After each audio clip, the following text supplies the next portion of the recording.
Hello mga kabarya, welcome na naman dito sa channel natin, Allcoins PH1611. Now, usapang foreign na barya tayo.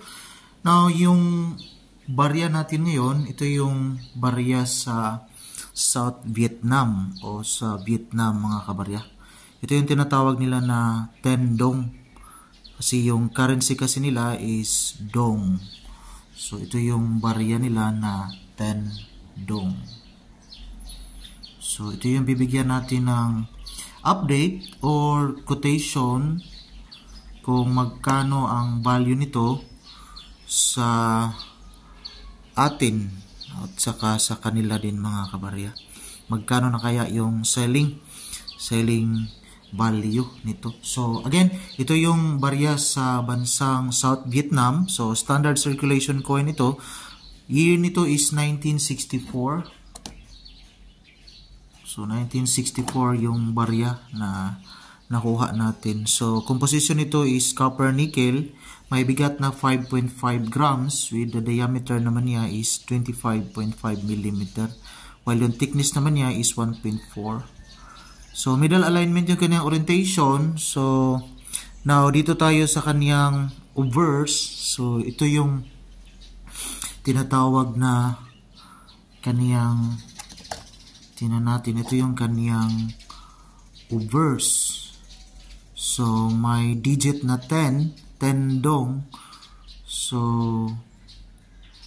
ito yung kaniyang obverse. While, ito naman yung tinatawag na translation, Republic of Vietnam.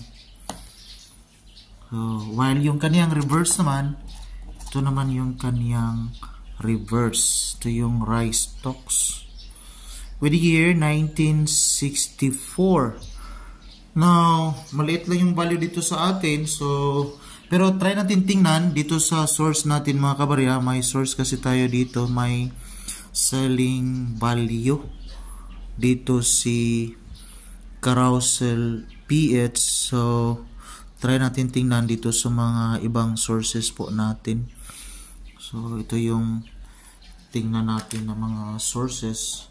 Kasi, wala kasing bagong update sa ngayon.